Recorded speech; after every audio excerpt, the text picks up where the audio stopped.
Eh bien, je vous propose de redémarrer avec une question en forme de vaste programme, dirait l'autre. Quelles bonnes IA génératives pour faire de la recherche? Pour mettre un peu de pression à nos deux intervenantes. On a quand même esquissé une piste de discussion, puisque dans l'intitulé du temps qui va nous occuper désormais, on a proposé une autre question, qu'est-ce qu'un modèle ouvert? Donc, on va découvrir avec nos deux intervenantes quelles sont les pistes qui peuvent être explorées pour tenter de répondre à cette question. Je vais déjà présenter nos deux intervenants, en commençant par Anastasia Stasenko. Anastasia, vous êtes cofondatrice de Playas. Et je ne vais pas en dire plus parce que je pense que vous avez prévu de le dire vous-même, donc je ne vais pas vous gâcher ce plaisir, mais on aura l'occasion de découvrir ce que fait Playas, comment elle a été créée, et puis bien sûr quelle réponse elle propose à son échelle pour la question qui nous occupe. Et puis après vous, Anastasia, on écoutera Sarah Cohen-Boulaka. Sarah, vous êtes professeure et directrice adjointe de l'Institut. Je ne sais pas si je vais dire Datalia ou faire la liaison pour dire Datalia. Je ne sais pas si vous voulez faire un jeu de mots ou pas. Peu importe. Datalia, on va rester très conventionnel. Donc ce sera l'Institut Datalia qui est un des 9 IA clusters financés par France 2030. Et de là, vous aurez bien sûr un point de vue évidemment intéressant, tant du point de vue de ce qui se passe au sein de votre institut, mais aussi du point de vue du réseau des clusters IA auxquels vous participez. Voilà, merci à vous d'être avec nous. Anastasia, je vous laisse peut-être prendre ma place, et puis comme ça, vous pourrez faire défiler vos slides à votre gré. Voilà, bienvenue, merci encore. Merci beaucoup pour l'invitation, je suis absolument ravie d'être là et je vais essayer de répondre à la question quels sont de bons modèles d'IA générative pour faire de la recherche scientifique. Et je vais aussi surtout vous présenter un essai, une expérimentation, un petit projet qu'on a réalisé justement chez Playas qui était une tentative de réponse à comment justement utiliser des modèles d'IA pour la recherche scientifique. Donc je vais d'abord rapidement présenter Playas. Donc c'est une toute petite start-up, on est 10 personnes, et on essaie et en fait on entraîne des grands modèles de langage, des modèles fondation, donc from scratch. On part donc exclusivement de corpus ouverts. Donc ça c'est une très grande différence donc, qui nous distingue véritablement de l'ensemble des acteurs d'aujourd'hui, c'est que ce qu'on cherche en fait à faire, c'est de créer des modèles qui sont transparents, qui sont ouverts et qui sont reproductibles. Et quand on dit reproductible, c'est une chose assez importante, c'est qu'on ne va pas exclusivement ouvrir le code, les poids d'abord, hein, donc effectivement on a déjà donc par exemple des modèles de Mistral, des modèles de Meta, des Llama, etc., qui nous donnent des poids. Donc on peut effectivement, selon la licence bien entendu, utiliser ces modèles à poids ouverts pour nos objectifs. Donc, sur par exemple nos ordinateurs personnels, donc s'ils sont suffisamment puissants, on peut les utiliser pour nos objectifs sans passer par des API donc, ou par des services donc, de ces entreprises-là. Ça nous donne déjà une certaine, disons, ça crée une certaine configuration de l'open source pour l'IA. Il y a d'autres qui vont également ouvrir leur code et qui vont donc, expliquer plus comment leurs modèles ont été entraînés. Et enfin, il y a ceux qui vont aussi ouvrir ce qu'il y a de plus important en réalité dans l'IA générative, à savoir les sets de données, donc les datasets sur lesquels les modèles ont été effectivement entraînés.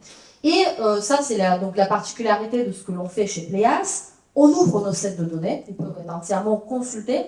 Et en plus, ces sets de données respectent une chose un tout petit peu importante, qui est le droit d'auteur.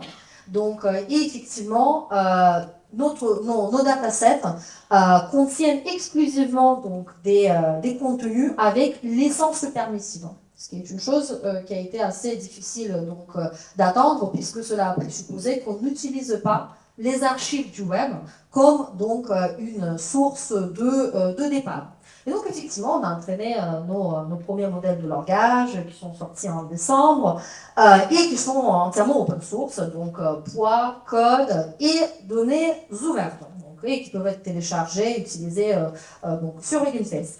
Et pour répondre en fait à la question, donc effectivement, quelle ouverture, qu'est-ce qu'il nous faut en fait pour bien utiliser des modèles d'IA génératifs dans la recherche, je vais vous présenter rapidement le projet Scholastica qu'on a donc mené avec le soutien de la fondation Mozilla donc l'année dernière. Donc, effectivement, ce de quoi, donc, ce qu'on voulait faire, enfin, déjà, il y a une première chose qu'on doit se dire. Est-ce qu'aujourd'hui, les plus grands labs d'IA, donc on peut penser aussi à Google, à OpenAI, etc., ce qu'ils cherchent à créer, c'est un AI scientist, d'accord? Donc c'est donc un scientifique, donc un chercheur, donc pour lequel donc le modèle va mener tout le travail, d'accord, de recherche, en commençant par donc la recherche qui serait simplement bibliographique, en passant par la formulation d'hypothèses, etc., etc.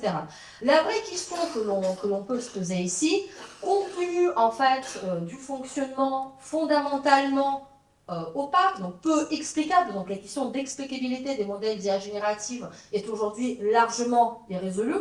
Est-ce que c'est l'ensemble du processus de recherche scientifique que l'on veut automatiser en quelque sorte? Et je pense que même du point de vue strictement humaniste, nous en tout cas on ne croit pas que ce soit la bonne réponse. En revanche, dans les activités de recherche scientifique, il y a plusieurs éléments qui, justement, mériteraient qu'on introduise des outils qui permettent de travailler plus rapidement avec de très larges quantités de données.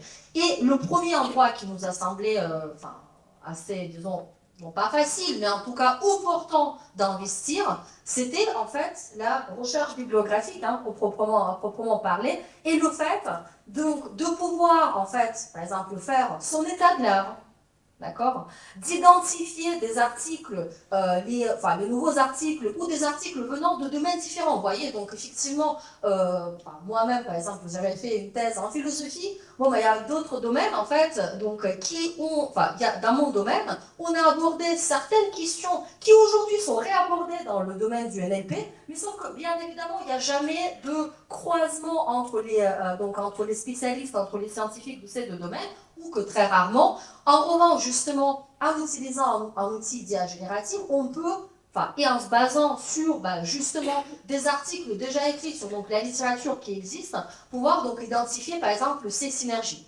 Donc on est parti de l'idée, c'est que justement, en fait, ce qu'on chercherait à faire, c'est donc se positionner sur l'IA générative, non pas comme un outil de création d'idées nouvelles ou de recherche dans son ensemble, mais comme un outil qui permet de travailler plus simplement, plus facilement avec des documents scientifiques.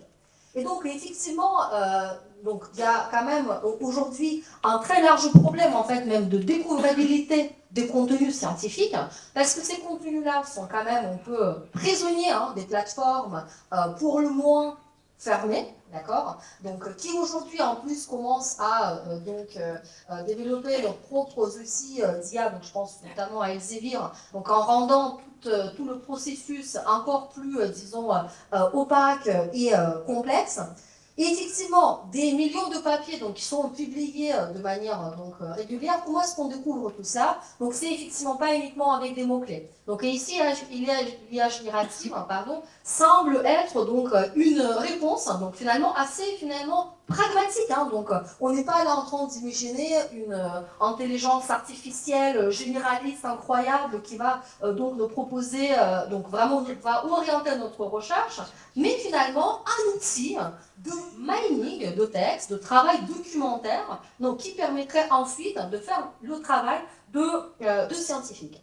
Donc, effectivement, ce qu'on a constaté aussi, c'est que au-delà du fait que il y a aujourd'hui quand même un large problème qui concerne ce qu'il n'y a pas vraiment d'alternative ouverte pour faire cela. Donc effectivement, par exemple aujourd'hui OpenAI propose Deep Research, donc ce type d'outil qui justement permet avant tout de faire de la recherche en s'appuyant donc sur des ensembles assez larges de documents, même si OpenAI n'introduit pas vraiment de hiérarchie Donc, il va tantôt aller chercher sur LinkedIn que, par exemple, sur certaines bases de données type OpenAlex, pour vous donner, des références, pour vous donner des éléments. Donc, déjà, il n'y a pas de hiérarchie, mais supposons.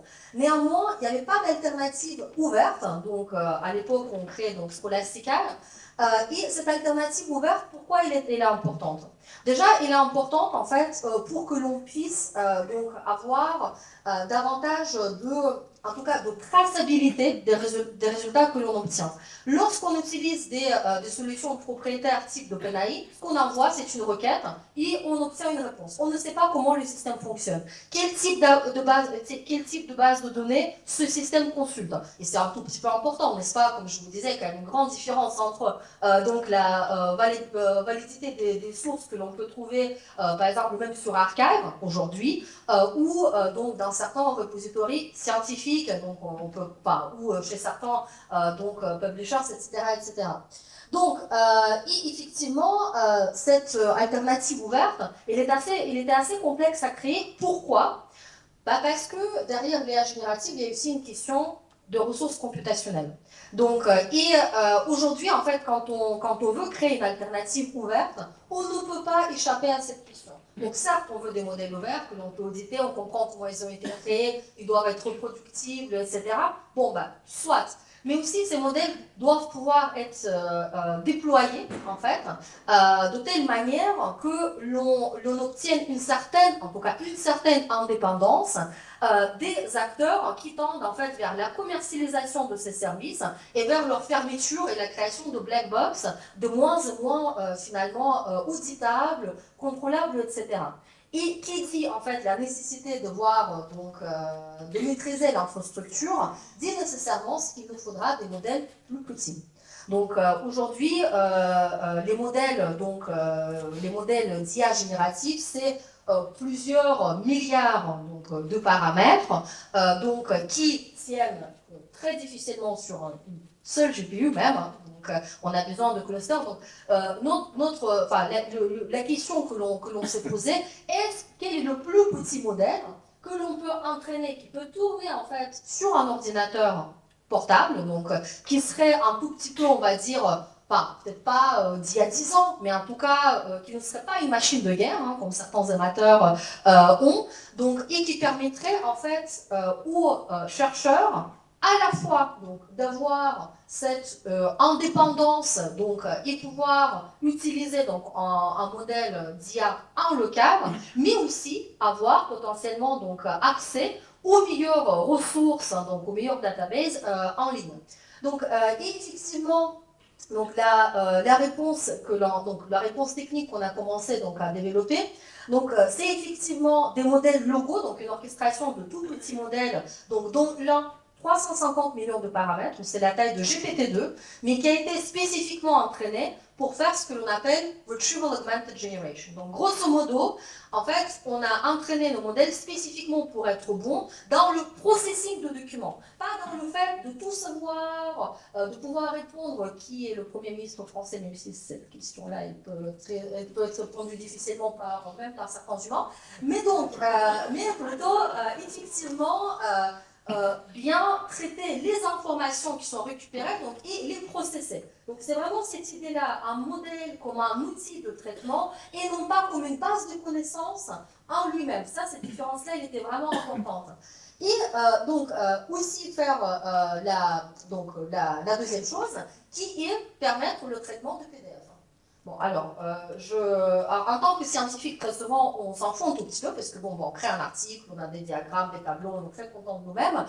Et lorsqu'on se situe du côté de l'IA, on se dit merci, mais c'est atroce, on ne peut rien processer, c'est compliqué. Donc, et en fait, justement, comme on le sait, garbage in, garbage out. Donc, effectivement, si l'article est avant tout mal processé, si les formules en latex sont mal comprises, sont mal identifiées, la réponse, quel que soit le modèle, que ce soit GPT-4 ou un autre tout petit modèle, elle sera nécessairement pas super.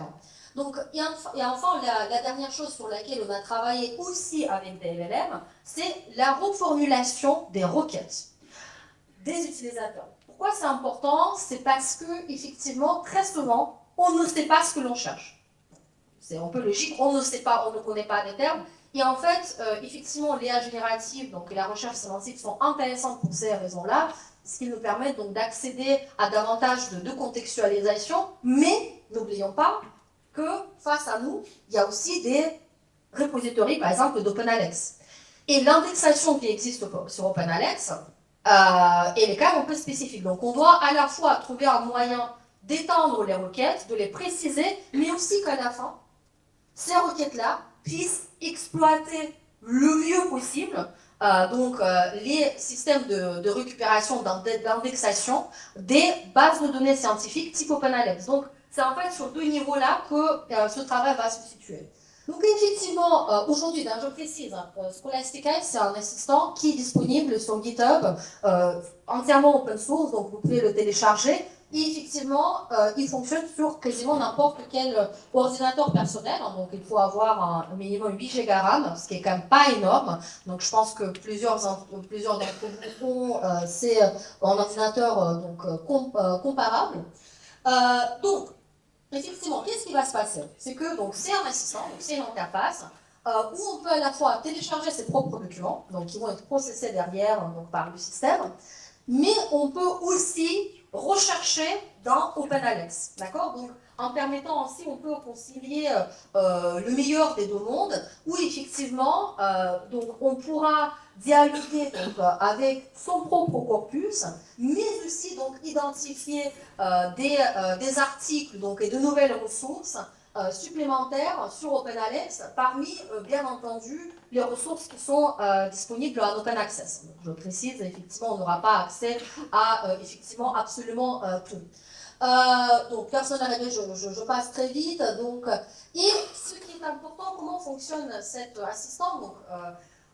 L'explicabilité, c'est un sujet non résolu pour les modèles d'IA générative. En revanche, une traçabilité un peu pragmatique, c'est un sine qua non. Donc effectivement, tous nos modèles en fait sont entraînés et ont cette capacité, disons, out of the box, à justement formuler toutes leurs réponses en citant leurs sources et en donnant des citations exactes. Ça, c'est quelque chose d'important. Pourquoi? Parce que effectivement, on veut avoir cette traçabilité. Non pas pour vérifier systématiquement si le modèle dit quelque chose de vrai, mais pour pouvoir ensuite, en fait, approfondir certains documents, approfondir certaines parties, et aussi s'assurer que effectivement l'interprétation qui a été donnée par le modèle, elle soit correcte, elle nous convienne, etc. Donc aujourd'hui, on a en plus développé, là ce que vous ne voyez pas ici, les slides sont un peu anciennes, donc il y a un mécanisme de raisonnement, donc avec justement l'analyse présentée par le modèle, pourquoi il a utilisé telle ou telle source, donc ce qui permet justement en fait d'aller encore plus loin dans la compréhension en fait de la manière dont les sources ont été analysées, et comment ça a été exactement fait. Et l'auditabilité en quelque sorte des références avec l'endroit exact de chaque article qui a été récupéré en PDF, qui est surligné, donc on peut effectivement avoir ce va-et-vient assez intéressant, justement en termes d'accès aux sources. Donc voilà, ça rend une certaine découvrabilité des contenus finalement que l'IA va permettre ici. Pourquoi, je vais terminer peut-être là-dessus. Donc, pourquoi tout cela était quand même assez important, c'est que on est aujourd'hui en fait à un moment un peu crucial, où si on n'a pas d'alternative ouverte, et alternative frugale, nécessairement frugale, parce que comme je vous disais, il n'y aura pas trop d'autres façons de faire, on risque en fait d'assister à une centralisation assez importante, et à une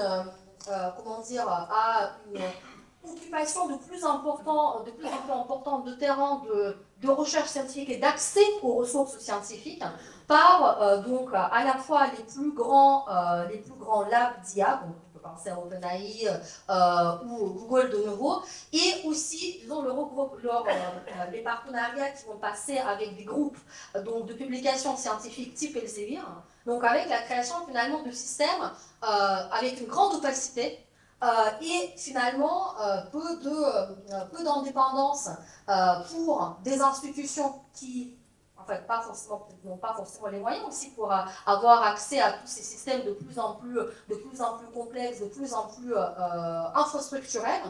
Donc il y a une vraie question, comment est-ce qu'on peut assurer ou développer une certaine, en tout cas, pas peut-être entière, mais une partie, donc sur une partie de l'infrastructure, une souveraineté, en fait, d'utilisation d'IA générative, notamment pour des tâches qui finalement, bah, oui, c'est un peu des tâches bureaucratiques, j'ai envie de dire. On fait de l'état de l'art, c'est assez souvent de la bureaucratie, mais on en a besoin, et c'est les premiers, donc justement, efforts que je pense qu'il serait quand même assez intéressant de faire avec de l'ouvert, et surtout qu'on a des capacités techniques de le faire en réalité, mais cela demande du financement, comme d'habitude, et assez souvent aussi les approches ouvertes de ce type souffrent du manque de financement également.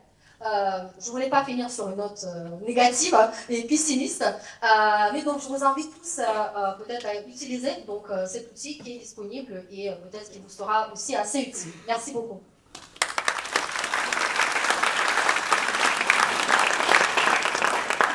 Merci Anastasia, je vous laisse peut-être nous rejoindre et puis Sarah va aller s'installer. Donc moi j'ai retenu votre propos sur le modèle ouvert, on a parlé aussi de frugalité, ouverture, on a parlé donc ouverture code, dataset et poids, voilà, ce qui fait écho à une partie des interventions de ce matin. Et je pense, quelque chose me dit qu'avec Sarah, on va reparler un petit peu de frugalité dans la suite. Alors, eh bien, d'abord, un très, très, très grand merci, en particulier à Hélène Lemeur qui m'a littéralement coachée sur cette, sur cette intervention. Alors, je prends un risque ici et je m'excuse auprès de mes pairs, informaticiens, mathématiciens d'avance, en particulier toi, Alexei, puisque je vais en fait tenter d'un peu plus vulgariser par rapport à tout ce qu'on a pu entendre depuis ce matin, finalement ce qu'on pourrait, avec des guillemets, appeler des IA génératives intègres. Donc, je vais pas dire de bêtises, mais je vais faire un peu des raccourcis, un peu volontairement, et vous donner peut-être, j'espère, une approche un petit peu plus gros grain. Non. Parfait. Alors, voilà, donc je tente. Quels seraient les grands critères, finalement, pour parler d'IA générative intègre, et je vais même aller jusqu'à un peu des cadres éthiques. La première, on a envie d'avoir des IA génératives qui soient fiables. Et là, on en a entendu parler, mais je vais enfoncer le clou dans mes slides suivants. On a entendu parler des biais. Et peut-être que pour une partie d'entre vous, c'est pas si clair ce qu'on appelle les biais dans les IA. Et donc, je vais me permettre d'y passer une petite minute. Ensuite, on a parlé d'IA générative transparente. Donc là, on a eu des mots-clés, traçabilité. On a beaucoup entendu parler aussi d'explicabilité, de reproductibilité, bien sûr aussi. Là encore, d'un système à l'autre, d'une approche à l'autre, on peut avoir vraiment des vrais et des faux qui s'opposent. Et j'espère pouvoir vous expliquer un petit peu plus, en gros, comment démêler les différents éléments. Et le dernier, bon, c'est mon côté un peu plus éthique. Il faut aller vers des IA génératives responsables. Donc là, on en a vu un certain nombre depuis ce matin, tant sur le plan du cadre juridique, mais je sais qu'on a une très belle intervention cet après-midi, donc je ne dévoilerai pas grand-chose là-dessus. Et puis peut-être aussi du cadre écologique. Alors, je vous prends comme si vous étiez des étudiants, et encore, j'allais dire, les étudiants manipulent l'IA générative à longueur de temps. Bon, bah, vous avez tous expérimenté, si vous avez utilisé ChatGPT ou autre, des biais. Donc là, j'ai pris mes deux enfants. Là, mon garçon s'appelle Michael, ma fille Lucie. Je leur ai donné 17 ans à tous les deux et je leur ai demandé j'ai demandé à ChatGPT le métier parfait en un seul métier. Bon, d'abord, ChatGPT me répond de façon beaucoup plus détaillée pour le garçon que pour la fille. Alors, j'ai refait l'expérience 5 fois et les critères que je vous donne ici sont valides les 5 fois. Bon, bonne nouvelle quand même. On me propose, donc j'ai dit que mes enfants aimaient les sciences et aimaient expliquer, et on me propose de faire de la recherche. Donc ça, c'est quand même déjà une super bonne nouvelle. Par contre, pour le garçon, donc il y a plein de puces, dont contribuer à la société par la connaissance, comme point important. Et pour la fille, ben, on l'emmène tout de suite non plus que vers la recherche, mais vers la médiation scientifique, ce qui n'est pas grave, mais ce qui montre quand même ici qu'on a clairement un biais dans l'ensemble d'apprentissage. Je continue avec un biais moins drôle que j'ai croisé ce week-end sur LinkedIn, avec ici une start-upeuse qui a un nom à consonance du Maghreb et à qui, lorsqu'elle a voulu générer ce qu'on appelle aujourd'hui les starter packs, ne faites pas ça, c'est un carnage écologique, mais voilà, elle a voulu générer son starter pack et en résultat, eh ben, elle s'est retrouvée affublée d'un voile. Et donc, autant vous dire qu'elle n'était pas très, très contente et que ça a fait une partie du buzz de ce week-end. Voilà, donc ces IA génératives, clairement, elles sont pleines de biais et ce n'est pas propre aux IA génératives, c'est ce qu'on retrouve derrière un certain nombre d'IA, d'accord, celles typiquement qui vont travailler sur des aspects liés notamment au deep learning ou un peu plus généralement au machine learning. Ce qu'il faut quand même avoir bien en tête, on a tourné autour du concept en fait dans les différents exposés, mais je vais me permettre de l'exprimer de façon un petit peu plus franche, enfin plus, j'allais dire explicite. Ces IA génératives, en fait, comment est-ce qu'elles travaillent? Elles travaillent sur des probabilités et elles visent à générer le mot suivant ou le pixel voisin le plus vraisemblable. C'est comme ça qu'elles fonctionnent. Autant vous dire que reconnaître un chat, un chien sur Google ou autre, c'est finalement être capable de se dire qu'une nouvelle image qui arrive est proche d'images qui existent. Mais en aucun cas, une IA n'a cette compréhension des deux petites oreilles, des moustaches, de la queue et de la forme qu'aurait un chat pour nous humains. Donc, ce sont des IA qui intrinsèquement ont des formes un peu particulières dues à ces modèles qui sont basés sur des probabilités. Et donc, bah, vous l'avez compris, les IA, elles apprennent d'abord sur des grands ensembles d'apprentissage, plein de textes ou plein d'images. Et puis, lorsqu'elles vont générer, eh ben, il va y avoir cet effet loop qu'on va avoir depuis cet ensemble généré. Et ça, c'est lié à ces probabilités. Parce que si concrètement, on ne génère que ce qui est assez vraisemblable ou le plus vraisemblable possible, ben, automatiquement, on va gommer finalement tout un ensemble d'informations qui étaient présentes dans les données, mais on va dire, autorisez-moi l'expression, pas très fréquent. Alors, débiaiser les IA, eh ben ça, pas mal d'entreprises se sont cassées les dents dessus, notamment Gemini. Alors, ça date d'il y a 1 an et demi, mais c'est vrai que avec le temps dans lequel on est, c'est la préhistoire. Voilà, l'idée a été ici en fait de se dire que ben zut, ces images générées, c'est vrai que quand même il y a trop de personnes de peau blanche, elles manquent complètement de mixité, complètement de parité, il y a un vrai problème là-dessus. Mais bah débiaiser c'est pas facile et donc là quand on a souhaité débiaiser, quand Gemini s'y est mis, ben finalement on s'est retrouvé avec des nazis de peau noire, des papes femmes ou de peau noire et donc évidemment à nouveau le buzz sur internet et puis on a pas mal d'autres exemples de ce type-là. J'ai pris Libération, j'aurais dû prendre Le Monde, mais parce que voilà, mais j'aurais pu. Alors du coup, ici l'idée c'est vraiment de se, comment dire, non pas de se dire que ben, finalement débiaiser c'est impossible, mais en tout cas que ça peut pas se faire de façon brute force. Cette façon de réinjecter de la mixité après coup, par exemple, ben, ça peut pas fonctionner, ça fait les problèmes qu'on voit ici. Donc on a un certain nombre d'enjeux, un certain nombre de vrais problèmes de sciences dures, qui mêlent finalement des problématiques interdisciplinaires, mêlant informaticiens, mathématiciens, et donc sur un certain nombre de problèmes qui sont vraiment difficiles. Et l'idée ici, bah, ça va être, on va dire, d'avoir conscience de ces biais, parce que des biais, il y en a partout, et de pouvoir mieux les comprendre, et du coup, bah, d'avoir des IA génératives qui soient finalement plus fiables. Alors, je continue avec cette fois l'idée de la transparence. Alors, je pose encore j'allais dire un élément. Les IA, celles qu'on appelle en tout cas IA aujourd'hui, elles ne sont pas explicables. Alors là-dessus, c'est compliqué parce qu'on entend un peu tout et son contraire et c'est difficile de comprendre ce qu'il y a derrière la notion d'explicabilité. Si on veut le faire un petit peu avec les mains, c'est bien cette idée qu'on travaille en mode boîte noire et que finalement, comme on est sur un système de probabilité, eh bien, on n'est pas du tout sur la description de ce chaton qui a un certain nombre d'éléments que vous décririez. On est bien sur ces décisions, ces générations qui sont formées et qui sont fondées sur un modèle probabiliste. Donc, expliquer, ça reviendrait à transformer quelque chose qui est dans un modèle probabiliste en quelque chose qu'on va ramener à du raisonnement. Et là, c'est deux systèmes qui sont un peu différents. Alors, sur la citation des sources, je vais vous citer un article qui est sorti il y a vraiment pas très longtemps et qui a fait, là encore, un peu le buzz sur un certain nombre de réseaux. C'est pas l'article du siècle du tout.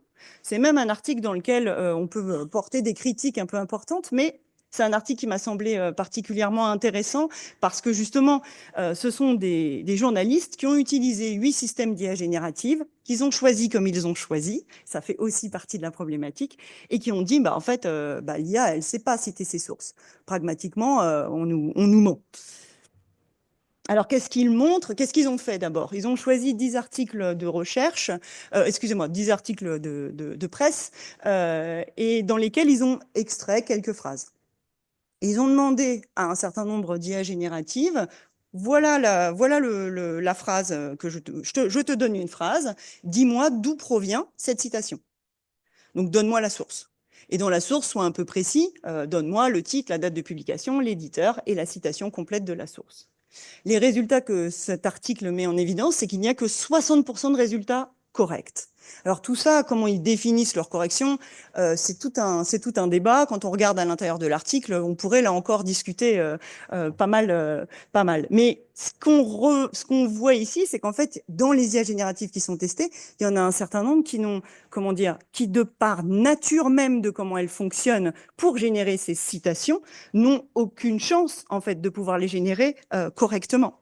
Donc ensuite, ce qu'on voit, c'est que oui, il y a des liens qui sont générés. Si à partir du moment où la source elle est générée à partir de l'ensemble d'apprentissage, on va lui donner, on l'a vu avec la tokenisation précédemment, on va lui donner le plus probable dans la chaîne URL d'éléments qui peut arriver derrière. Et donc on arrive sur un lien qui ne fait aucun sens.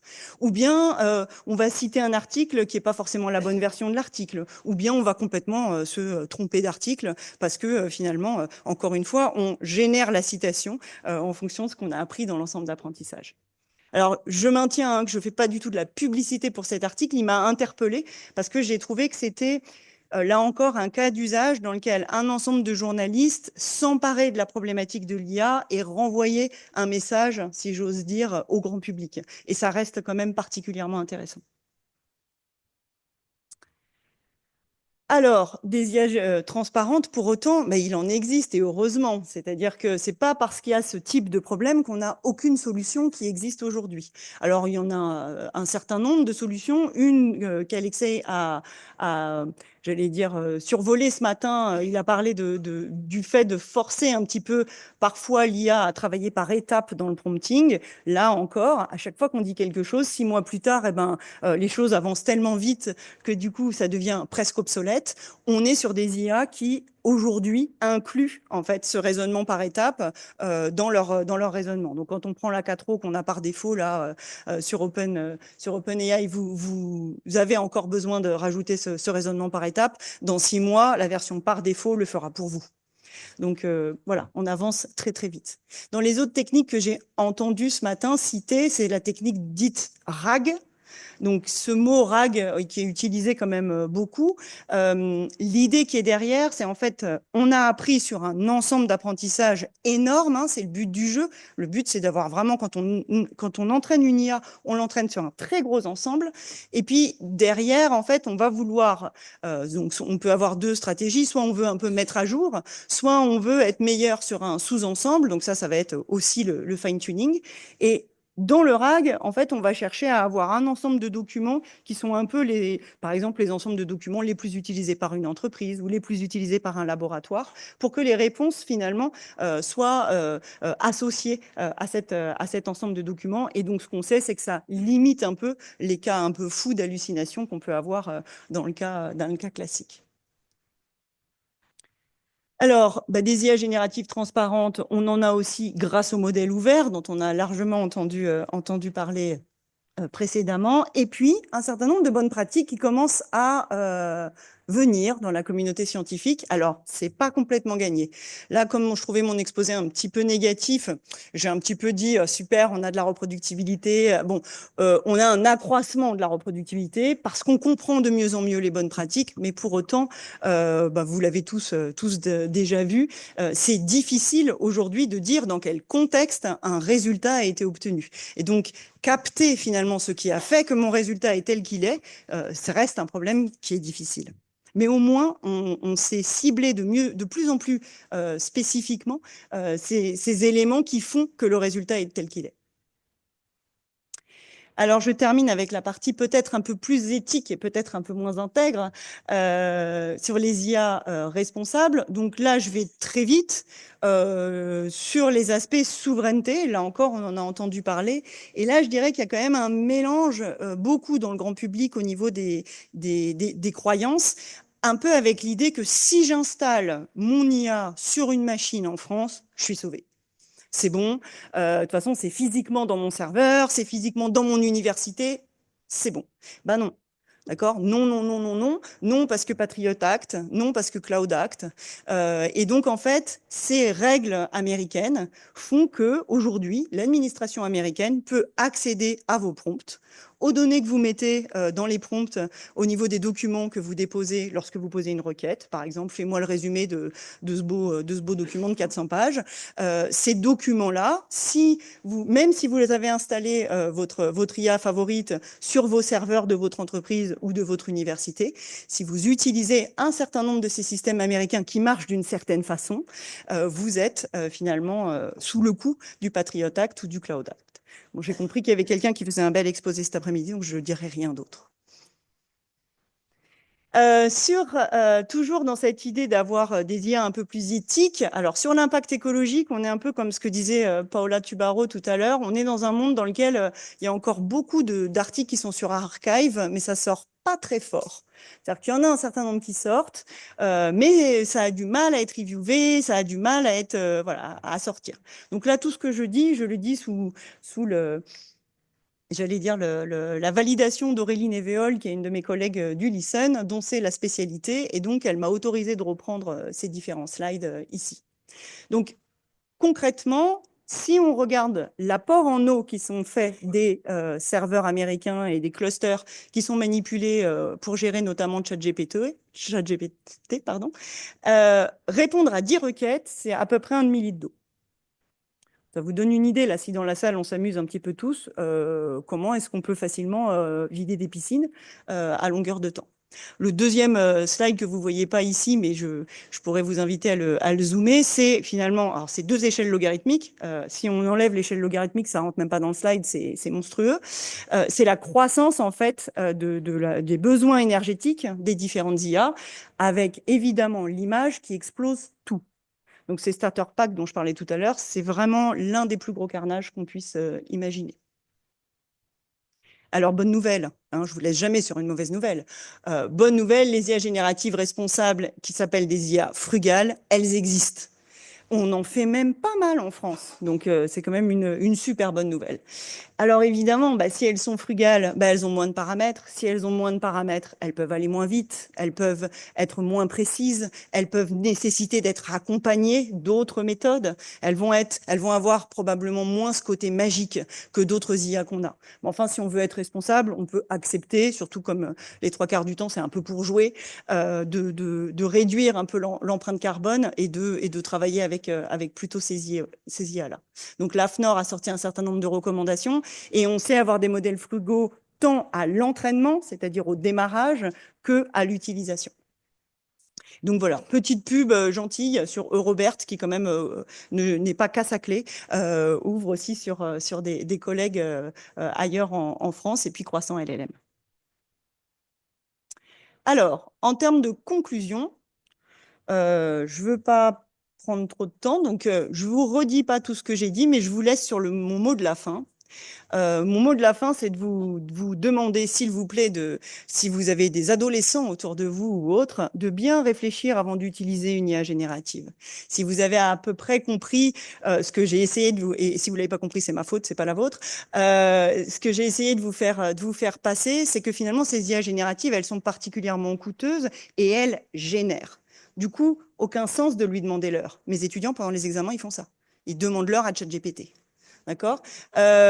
Aucun sens de leur faire un calcul. Dis-moi, ChatGPT, combien font 4 x 12 divisé par 32? Ben, tu as une calculette, tu as une tête aussi. Mais même s'il y a une racine carrée, non. Et puis, trouve-moi le dernier bon film au cinéma. Ça, c'est ma fille qui m'a fait ça il n'y a pas très longtemps.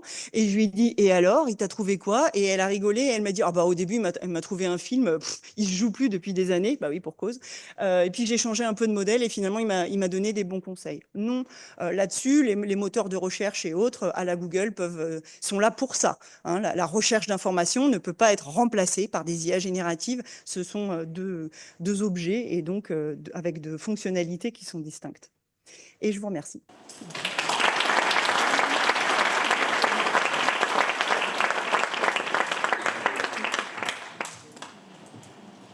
Merci Sarah pour cette conclusion.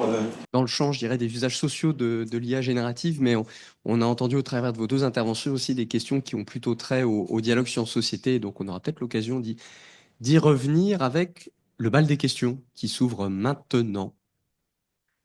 Bonjour. Merci beaucoup pour les exposés. Les deux, c'était super intéressant. Et moi, je vais plutôt demander pour Madame Bolakia concernant Léa Frugal. Donc, Léa Frugal, la dernière chose. Donc, c'est vraiment important. Je comprends que c'est important que ça soit frugal. Mais par contre, vous avez dit aussi que ce côté, ce IA frugal va être toujours quand même moins fort que Léa industriel le grand. Et la question, c'est comment on va maintenir la compétitivité, disons, si on veut quand même être toujours un peu en retard avec les frugales. Et en plus, autre côté de ça, c'est que quand on parle, peut-être pas en Europe, mais en général, quand on parle souvent de l'EA frugal, on parle plutôt de l'IA plus optimisée. Et après, si on optimise ça, ça ne va pas forcément dire qu'on va utiliser moins de choses, mais on va juste utiliser plus de choses, mais d'une manière plus optimale. Mais on va utiliser quand même tous ces GPU qui sont déjà là, mais juste pour faire plus de choses. Oui, alors merci pour la question. Et vous avez, je commence par dire que vous avez raison. Je suis allée vite en disant que, de façon générale, en fait, ces IA frugales, ce serait pas juste de leur demander sur l'ensemble des critères qu'on pourrait imaginer j'allais dire, de comparaison entre des IA, ce serait pas juste de les comparer exactement sur les mêmes critères, parce que il y en a un certain nombre qui, par essence, vont être moins bons que d'autres. Mais vous avez raison, et quelque part, c'est le fait d'être pauvre en GPU par rapport à d'autres pays qui nous a amené en fait à travailler sur des IA frugales. C'est parce qu'on en avait moins à disposition.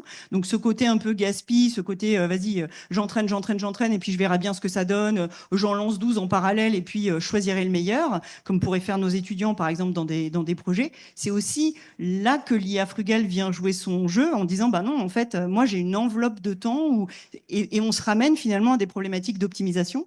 Donc pour nous, informaticiens, ce sont des problèmes passionnants et on peut se retrouver avec des IA frugales qui ont exactement, selon des critères donnés, finalement des résultats qui sont comparables à ce qu'on obtiendrait sur des IA beaucoup plus énergivores.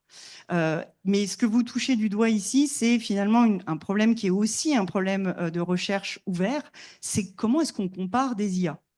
Comment est-ce que ces IA génératives, on va dire, il y en a une qui est meilleure que l'autre? Alors, il y a la notion de tâche, elle peut être meilleure en fonction d'une tâche, résumer un paragraphe versus générer du texte.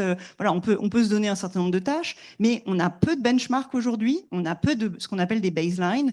Il y en a très, très peu, et ça fait partie des problèmes ouverts qu'on a aujourd'hui, qui font que du coup, ces IA frugales, on vient les embêter en leur disant « Ah bah tu vois, sur tel sous-cas, ou tel exemple précis, ça a été moins bon. » qu'un autre. Bah oui, mais ça me dit pas, on est scientifique, d'accord? C'est pas parce que tu me sors un exemple qui marche pas bien que tu peux généralement me dire qu'il y a un problème.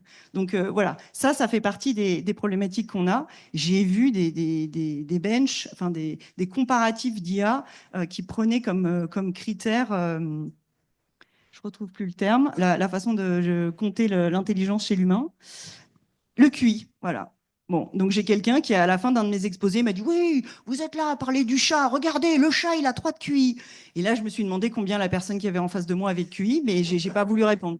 Voilà. Donc, en tout cas, et c'est pas votre cas, vous, évidemment, mais en tout cas, ce que je vais dire ici, c'est que l'évaluation de l'IA et de ces IA, trouver les critères, c'est un problème qui est particulièrement passionnant et voilà, sur lesquels les différents clusters IA, les 9 clusters IA et plein d'autres endroits où il y a beaucoup d'IA super qui se fait et qui n'ont pas eu la chance d'être labellisés. Voilà, on est une grande communauté à travailler là-dessus.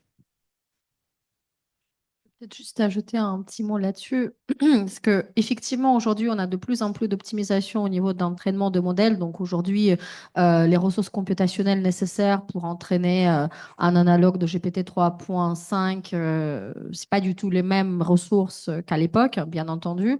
Le vrai souci, mais ça c'est un paradoxe normal, en fait, plus on va vers l'optimisation au niveau d'entraînement, mais aussi de l'inférence, plus on va généraliser ces systèmes.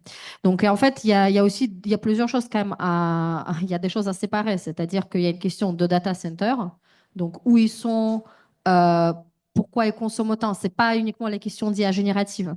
Donc, cela doit être séparé. Et moi, la tendance que je vois, en fait, c'est que si au niveau de l'IA générative, on est tous intéressés à optimiser parce que ça va nous coûter moins cher, et c'est qu'aujourd'hui, bah, effectivement, c'est des millions de dollars que l'on peut économiser grâce à des optimisations au niveau de l'inférence, au niveau du pré-entraînement, etc. Donc, ces optimisations-là sont faites. Au niveau de data center, pas toujours très évident, en fait.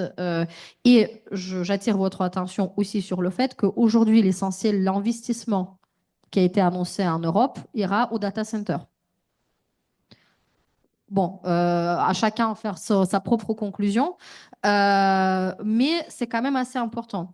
Et puis, bon, sur la question de l'IA frugale, il y aura des optimisations au niveau, donc, effectivement, d'utilisation de ressources. Mais ce qu'il ne faut pas oublier, c'est que plus les modèles sont grands en termes de paramètres, donc, enfin, ils demandent plus de mémoire, donc plus de RAM. Mais il y a aussi une question, en fait, d'immobilisation de GPU. D'accord? Donc, enfin, j'ai mis ça à plusieurs aspects comme ça, donc qu'il faut prendre en compte.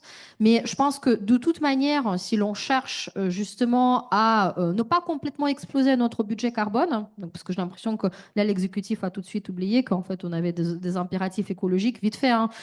Donc, tout le monde a oublié ça en voyant le chat de Mistral. Mais c'est-à-dire que oh, si on veut, en tant soit peu, à la fois donc continuer en fait l'adoption de l'IA, qu'elle soit un tout petit peu à l'échelle, parce qu'aujourd'hui elle n'est pas à l'échelle. Moins de 10% d'entreprises françaises utilisent l'IA générative. D'accord? Donc on n'est même pas au début de l'adoption à l'échelle. Si on veut cela, il nous faut de toute façon des modèles plus frugaux. Donc sinon en fait je ne vois même pas où on va en fait. Qu'est-ce qu'on va recouvrir nos territoires de data center? Enfin, quel est le voilà. Bref, voilà, on peut de manière un peu chaotique, mais je pense qu'il y a peut-être quelques questions aussi donc auxquelles j'ai pu répondre. Merci beaucoup je me permets. Merci beaucoup pour ces deux présentations extrêmement intéressantes. Jérôme Dinet, Université de Lorraine. Plus qu'une question, c'est plutôt une petite remarque. Peut-être que nous sommes encore un petit peu trop avec une approche très technocentrée. Parce qu'en fait, comme si je voulais faire un peu de provocation, on pourrait remplacer IA générative à chaque fois par chercheur ou chercheuse. Parce que finalement, ce que l'on pointe du doigt sur l'IA générative, qu'elle soit fiable, qu'elle soit transparente, qu'elle soit responsable, que les résultats soient reproductibles, sont des vieilles questions, des questions anciennes qui reviennent de manière régulière. Et en fait, je pense que l'IA a ce mérite-là au moins, c'est qu'elle nous oblige de nouveau à nous reposer des questions qui, en fait, compte, sont des questions qui concernent directement l'humain. L'outil, l'IA, qu'elle soit générative ou autre, mais l'IA n'est que l'outil, n'est qu'une technique. Et par exemple, la reproductibilité des données, ça c'est un vrai souci qu'on a eu il y a eu quelques années dans différentes disciplines scientifiques. La responsabilité, l'existence des biais. Alors on parle beaucoup des biais algorithmiques Mais les biais algorithmiques sont avant tout des biais aussi cognitifs. C'est-à-dire que le fait que, par exemple, la police prédictive, ou comme par hasard, comme c'était bien montré ce matin, sont souvent certaines minorités qui sont visées par des, etc. Bon, c'est parce que les programmateurs mettent dans les machines leurs propres biais, qui sont des biais humains et des biais cognitifs. Donc voilà, c'est pas vraiment une question, mais c'est plutôt une remarque en disant c'est toujours extrêmement intéressant, mais peut-être devrions-nous aussi utiliser tous ces débats que nous avons sur l'IA et l'IA générative pour, en quelque sorte, nous regarder un petit peu, analyser nos propres pratiques. Ça a été évoqué aussi ce matin un petit peu sur le sens du travail, même mon identité professionnelle. C'est si, en tant que chercheur, j'utilise beaucoup massivement, etc., l'IA, que devient mon métier? Quel devient le sens de mon travail? Est-ce que l'outil est juste un outil? Est-ce que c'est un assistant? Si oui, quel est son statut? Enfin voilà. Donc je pense qu'à chaque fois, toutes ces questions-là posent fondamentalement des questions sur les facteurs humains. Les verrous technologiques, ils sautent les uns après les autres, c'est juste une question de temps. Mais les vrais verrous, me semble-t-il, sont des verrous humains, sociétaux, tout à l'heure on l'a dit, éthiques, moraux, etc. Voilà. C'est un petit peu une remarque générale.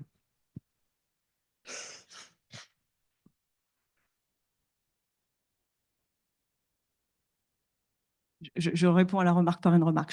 J'adhère à ce que vous dites à une nuance près, c'est que je pense quand même qu'il y a des vrais gros nouveaux problèmes de recherche qui sont posés par ces systèmes. Parce que justement, il faut faire le pont entre deux mondes, un monde qui apprend un peu tout seul, et un monde dans lequel il faut expliquer, dans lequel il faut rapporter, et faire le pont entre ces deux mondes, ça fait partie de... Enfin, ça comporte un certain nombre de problématiques sur lesquelles aujourd'hui, mais justement, quelque part, les mathématiciens, les informaticiens doivent travailler beaucoup plus clairement avec les SHS parce qu'ils ont affaire à un objet qui est difficile à bien identifier. Et donc, je vais mettre une note positive sur ce que vous dites. Oui, on refait des choses quelque part dans un autre contexte, mais ça crée de la valeur, ça crée du nouveau, de mon point de vue.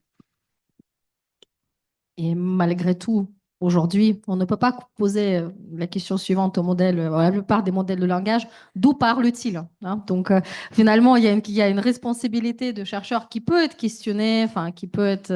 il y a un responsable à la fin, donc quelque part. D'où parlent les modèles de langage?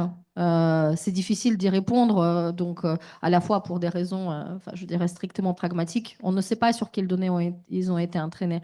Et la question de données, c'est un choix. Le choix qui est fait aujourd'hui, c'est un choix de masse. On prend tout parce que, soi-disant, ça va amener à des meilleurs résultats. Bon, pourquoi on prend tout sans discrimination? Enfin, bref, il y a plein de questions qui se posent à ce niveau-là. Et puis, il y a des questions, disons, plus fondamentales qui sont propres au cœur même de la technologie. D'où parle-t-il, enfin, d'où parle-t-il? Contiennent-ils dans leurs espaces latents des sortes de graphes, donc voilà, qui peuvent pouvoir permettre d'expliquer donc leur manière de penser, enfin, penser entre guillemets, enfin, leur manière de fonctionner en tout cas. Ça, c'est des questions qui se posent. Mais d'où parle-t-il aujourd'hui? On ne peut pas leur poser cette question. Et c'est une question quand même fondamentale à pouvoir poser. Est-ce qu'il reste une question courte? Oui, ben, je continue sur ce que vous venez juste de dire, à savoir que d'où parle-t-il? Et en fait, dans un contexte international agressif, un certain nombre de puissances étrangères peuvent avoir intérêt à mettre des biais dans les bases de données, y compris d'ailleurs techniquement. Hein, ce serait très bien que certains avions s'écrasent au décollage ou des choses comme ça. Donc, qu'en est-il justement des bases d'apprentissage qui seraient délibérément biaisées en vue de nuire Alors, question pessimiste, réponse. Non, en fait, alors, aujourd'hui, c'est déjà connu que la Chine ou la Russie produisent en masse des sites web avec donc l'introduction soit de narratifs, disons, potentiellement problématiques, en tout cas pour l'Occident, ou en introduisant des backdoors, en fait. Enfin, voilà, disons, des points de données qui permettent ensuite, notamment, de faire sauter, par exemple, le tokenizer, donc, qui aurait été sous-entraîné sur... Enfin, bref. Ce que je veux dire, c'est qu'aujourd'hui, en fait, l'industrie, en tout cas, j'ai l'impression, hein, essaye de mettre cette question sous le tapis en disant plus de données, mieux c'est de toute façon. Et après, au niveau du post-entraînement, on va résoudre ces problèmes avec donc effectivement l'alignement, le réentraînement adversarial, tout ce que l'on veut. Sauf que pas vraiment. Enfin, c'est-à-dire que sauf que il y a quand même de très grandes incertitudes en fait, comment est-ce qu'on peut prévoir véritablement donc des alignements, aussi donc même des workflows en fait, vraiment au niveau de déploiement qui permettraient de limiter tous ces risques que l'on ne prévoit pas encore. Enfin, je veux dire, une question de risk management des boîtes noires, c'est quand même une question qui est plus que complexe. Aujourd'hui, les archives du web sont empoisonnées. On peut le prendre comment en fait. À quel point, quelle mesure, avec quoi exactement, ça on ne le sait pas, d'accord. Mais sauf que moi, la tendance que je vois, c'est une absence de remise en question totale de la part des acteurs, et notamment des acteurs qui sont un peu dans la position de challenger, je pense ici à Mistral en particulier, quant à en fait, le fait qu'il faudra cesser d'utiliser les archives du web comme la source principale d'entraînement des IA. Et cela pour cause de, voilà, effectivement, de la situation géopolitique pour le moins complexe, mais d'autre part aussi, j'imagine que vous avez tous fait récemment une expérience de chercher quelque chose sur Google. Vous étiez satisfait des résultats de vos recherches? Qu'est-ce qu'on trouve aujourd'hui sur les premières pages de Google? Pour beaucoup de questions, c'est du AI slope. C'est des contenus générés par les IA, optimisés en termes de SEO, donc effectivement, et je veux dire, et c'est normal, sur le web, il n'y a aucune modération. Enfin, il n'y a aucune modération, sauf que dans les résultats de recherche, bien sûr, mais il y a. Donc, vous voyez, c'est oui, effectivement, mais je pense que ça, c'est aussi quelque chose qui doit venir, en tout cas, en partie du régulateur, qui est aujourd'hui, en réalité, au niveau, en tout cas, de l'Union européenne, qui est plus que timide, en fait, avec cela. Et on essaie de dire, oui, non, mais en fait, bon, bah, on va mettre des guardrails par la suite, je sais pas quoi. Il n'y a pas de remise en cause, un peu plus fondamentale. Donc, il n'y a aucune alerte. On a eu ça avec les réseaux sociaux. Mais je ne sais pas pourquoi on a du mal à concevoir que nos autres systèmes, et qui deviennent des systèmes d'information. On a dit oui, il ne faudrait pas que les IA génératives deviennent des systèmes de recherche. Mais sauf qu'ils le sont de fait aujourd'hui. Qu'est-ce qu'on fait avec? Bon, voilà, appel le régulateur est une solution un peu simple, donc on n'a pas beaucoup de temps, enfin, on a d'autres idées, mais, mais quand même. Eh bien, merci, c'est sur cette note d'optimisme partagé qu'on va vous applaudir.